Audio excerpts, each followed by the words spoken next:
Shri George Joseph, ചെന്നൈയിലെ smart ക്രിയേഷൻസിൽ വെച്ചാണ് ശബരിമലയിലെ സ്വർണം വേർതിരിച്ചത്. 474.9 ഗ്രാം കൽപേഷിന് കൈമാറി. ബാക്കി സ്വർണത്തിൽ 109 ഗ്രാം നേരത്തെ താങ്കൾ ചൂണ്ടിക്കാട്ടിയതുപോലെ സ്മാർട്ട് ക്രിയേഷൻസിന് പണിക്കൂലി ഇനത്തിൽ നൽകി. 394 ഗ്രാം സ്വർണം പുതിയ പാളിയുടെ നിർമ്മിതിയിൽ ഉപയോഗിച്ചു എന്നൊക്കെയാണ് പറയുന്നത്. നേരത്തെ ഇവർ തന്നെയാണ് പറഞ്ഞത് സ്വർണം വേർതിരിക്കുന്നതിൽ ഞങ്ങൾക്ക് വൈദഗ്ധ്യം ഇല്ല, അതിൻ്റെ എക്സ്പെർട്ടൈസ് ഇല്ല എന്നാണ് സ്മാർട്ട് ക്രിയേഷൻസ് അധികൃതർ പറഞ്ഞത്. കോപ്പർ പ്ലേറ്റിൽ സ്വർണം പൂശാനുള്ള പ്രാവീണ്യമേ അവർക്കുള്ളൂ എന്നും സ്മാർട്ട് ക്രിയേഷൻസ് പറഞ്ഞു. പിന്നീട് പറഞ്ഞതെല്ലാം കള്ളമാണെന്ന് തെളിഞ്ഞു. ഈ ശബരിമല സ്വർണ്ണ കവർച്ച ഗൂഢാലോചനയിൽ സ്മാർട്ട് ക്രിയേഷൻസിൻ്റെ പങ്ക് വ്യക്തമല്ലേ?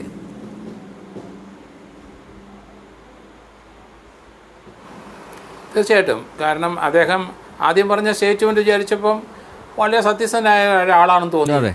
SIT രൂപീകരിച്ച് അദ്ദേഹത്തെ ചോദ്യം ചെയ്തപ്പം കള്ളി വെളിച്ചത്തായി നമ്മൾ കണ്ടു.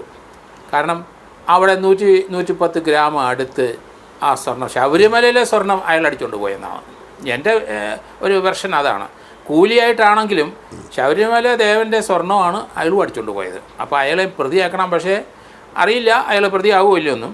പക്ഷേ ഇതിനകത്തൊക്കെ ഇപ്പോൾ അറസ്റ്റ് ചെയ്ത മുരാരി ബാബു, അയാൾ 1994 കണ്ണൂർ KAP പോലീസുകാരനായിട്ട് ജോയിൻ ചെയ്ത ആളാണ്.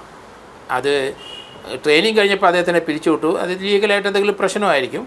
പിന്നെ 97 അയാൾ ഒരു ക്ലാർക്കായിട്ട് ദേവസ്വം ബോർഡിൽ ജോയിൻ ചെയ്ത് തുടക്കത്തിൽ അയാൾ കോട്ടയത്തെ അങ്ങനെയുള്ളൊരു 3 സെക്യൂരിറ്റി ഗാർഡാണ്, അമ്പലത്തിൻ്റെ ക്ലാർക്കായിരുന്നു. സെക്യൂരിറ്റി ഗാർഡ് ഇല്ല അല്ല ക്ലർക്കായിട്ട് രാധാകൃഷ്ണൻ സാറാണ് പറയുന്നത്. സെക്യൂരിറ്റി അല്ല, അവിടുത്തെ സ്റ്റാഫായിട്ട് ജോയിൻ ചെയ്തു ആ സമയത്ത്. കാരണം അതുകൊണ്ടാണ് ശരിയായിരിക്കാം. കാരണം അവിടെ സമയത്ത് ആന എഴുന്നള്ളിക്കുന്ന 3 അമ്പലത്തിനകത്ത് ആനയുടെ റേറ്റിന് വെട്ടിച്ച് അങ്ങനെ ആനയുടെ അതിനകത്ത് കുറേ വെട്ടിച്ച് കഴിഞ്ഞു. പിന്നെ വേറൊരു കാര്യം നമുക്ക് പോന്നു. കാരണം ഏറ്റുമാനൂർ അമ്പലത്തിൻ്റെ മോഷണ സമയത്തൊക്കെ അമ്പലത്തിൽ അവിടുത്തെ ഒരു മോഷണം നടന്നപ്പോൾ ഞാൻ സർവീസിലുണ്ട്. അപ്പോൾ അതിനടുത്താണ് എൻ്റെയും വീട്. ഏറ്റുമാനൂർ അമ്പലത്തിൽ അവിടെ ഒരു സംഭവം ഉണ്ടായി. അവിടുത്തെ അമ്പലത്തിൽ നിന്ന് ഒരു സ്വർണ്ണ രുദ്രാക്ഷമാല ഇയാൾ അവിടെ ക്ലാർക്കായിരുന്നപ്പോൾ മോഷണം പോയിട്ടുണ്ട്, മുരാരി ബാബു. പക്ഷേ ആ മോഷണം പോകുന്നതിന് മുമ്പ് അവിടുത്തെ അമ്പലത്തിനകത്ത് തീ കത്തി. ഇയാൾ ക്ലാർക്കായിരുന്നു അവിടുത്തെ, എത്രയോ വർഷം ഏറ്റുമാനൂർ അമ്പലത്തെ ക്ലാർക്കായിരുന്നു മുരാരി ബാബു. അപ്പോൾ അതൊക്കെ ഇപ്പോൾ ആലോചിക്കുമ്പം അന്ന് അത് തെളിയാതെ പോയ കേസാണ്. അമ്പലത്തിനകം തീ കത്തി, അതിനുശേഷം അവിടെ രുദ്രാക്ഷമാല സ്വർണം കാണാതെ പോയ കേസെടുത്തിട്ടുണ്ട് ഏറ്റുമാനൂർ പോലീസ് സ്റ്റേഷനിൽ. അതിനുശേഷം അവിടെ രണ്ടാമത് സ്വർണം ഊരിക്ക് ആദ്യമായിട്ട് ഇയാളെ തുടക്കം അങ്ങനെയായിരുന്നു എനിക്ക് തോന്നണേ. അവിടെ സ്വർണം പൂശിയിട്ടുണ്ട് ആ തീ കത്തിയ സ്ഥലത്ത്. അപ്പോൾ ഇയാളുടെ ഹിസ്റ്ററി നമ്മൾ നോക്കുമ്പം വളരെ മോശമാണ്. അവിടെ നിന്നാണ് തുടങ്ങിയത്. അല്ല, ശബരിമല വന്നു കഴിഞ്ഞപ്പം ഇയാൾ അവിടുത്തെ ആളായി കഴിഞ്ഞപ്പം അവിടെ തുടക്കത്തിലെ ഏറ്റുമാനൂർ അമ്പലം അതിനവിടെ കേസുണ്ട്. അതിനകത്ത് ഇതുവരെ അൺഡിക്റ്റഡ് ആണ്. അതുകൊണ്ട് ഇതിനകത്ത് വന്ന് ചാടിയിരിക്കുന്നവരെല്ലാവരും ആരെയും നമ്മൾ പുകഴ്ത്തി പറയാൻ രാഷ്ട്രീയമായിട്ട് പറയുന്നതല്ല. ഒരിക്കലും നമുക്ക് അതിനോട് യോജിക്കാൻ പറ്റില്ല. ശബരിമലയിൽ എത്രയോ കോടി രൂപ, ഞാനവിടെ സ്പെഷ്യൽ ഓഫീസേഴ്സ് ഇൻ്റലിജൻസിൻ്റെ അവിടെ കിടന്ന് പമ്പയിൽ എത്ര രീതിയിലാണ് പണം ഉണ്ടാക്കുന്നത് അവിടെ ഓരോരുത്തർ. അത് നമ്മൾ മനസ്സിലാക്കണം.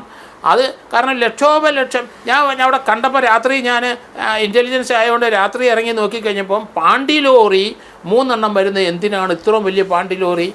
അവിടെ ശബരിമലയിലെ അവിടെ ആ പമ്പയിൽ ഒഴുക്കുന്ന ആ കാവി മുണ്ടും മറ്റതും അവിടെ കോരിയിട്ടിട്ട് അത് വിൽക്കുന്നുണ്ട്. അതിൻ്റെ പൈസ അവിടെ കിട്ടുന്നുണ്ടായിരിക്കും. പാണ്ടി ലോറിയിൽ 3-4 പാണ്ടി ലോറി ഒരു രാത്രി പോകുന്നത് ഞാൻ കണ്ടു. അതൊക്കെ റിപ്പോർട്ട് ചെയ്തിട്ടുണ്ട്. അതൊക്കെ പതുക്കും. കാരണം അതൊക്കെ ഞാൻ പോലീസിൽ റിപ്പോർട്ട് ചെയ്തിട്ടുണ്ട്. കാരണം ആ പണം എവിടെ പോകുന്നു?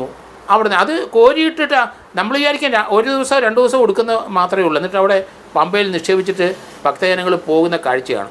എന്തെല്ലാം രീതിയിലാണ് അവിടെ തട്ടിപ്പും പെട്ടും നടക്കിരിക്കുന്നത്. നമുക്ക് അതിശയം വിചാരിച്ചിട്ടുണ്ട്. കാരണം പുണ്യസ്ഥലങ്ങളിൽ ഇതുപോലെ, അത് പ്രത്യേകിച്ച് ഒരു ഗവൺമെൻറ്റിൻ്റെ ഒരു നോമിനി വന്നിരിക്കുന്ന സ്ഥലമാണ്.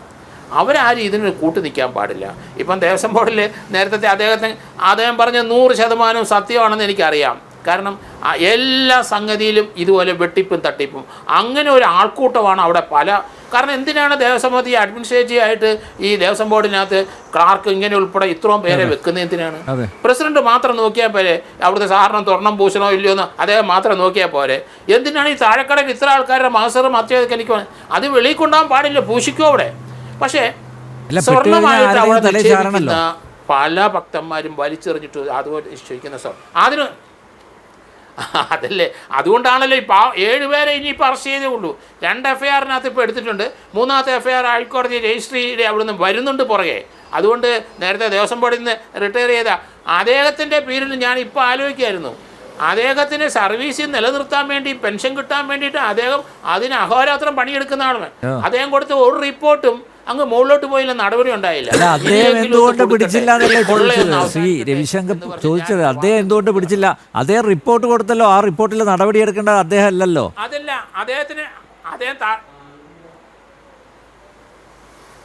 അദ്ദേഹം തറയിൽ നിന്നില്ലല്ലോ. അദ്ദേഹത്തിന് ശമ്പളം കിട്ടിയില്ലേ ജീവിക്കാൻ ഒക്കുള്ളൂ. കാരണം സസ്പെൻഷൻ ഉണ്ട്, എല്ലാ റാങ്കിലും കിട്ടി, എനിക്കും കിട്ടിയിട്ടുണ്ട് പണ്ട് എല്ലാ റാങ്കിലും. സത്യവും നീതിയായിട്ട് നിൽക്കുന്നവർക്ക് എപ്പോഴും ഇതുപോലെയുള്ള സസ്പെൻഷൻ എല്ലാം കിട്ടിക്കൊണ്ടിരിക്കും. പിന്നെ നമുക്ക് കിട്ടേണ്ട ശമ്പളം എങ്ങനെയെങ്കിലും ഒപ്പിക്കാൻ വേണ്ടിയുള്ള ശ്രമമാണ് നമ്മൾ. അതിൻ്റെ ഇടയ്ക്ക് ഇതിൻ്റെ പുറകെ പോകാൻ ഒക്കുമോ? അദ്ദേഹത്തിന് അത് തന്നെ സംഭവിച്ചെന്നാണ് ഞാൻ കരുതുന്നത്. അതുകൊണ്ട് ഇപ്പോൾ സമയമുണ്ടെങ്കിൽ പെൻഷൻ കിട്ടുന്നുണ്ടെങ്കിൽ ആ പെൻഷൻ നിന്നു പോകരുത്, കാരണം അത് വഴി വരും എന്നെനിക്ക് തോന്നുന്നത്. അദ്ദേഹം തീർച്ചയായിട്ടും ഹൈക്കോടതി കൊടുക്കണം. ഇതൊക്കെ സത്യമായ കാര്യങ്ങളാണെന്ന് എനിക്ക് ബോധ്യമുണ്ട്.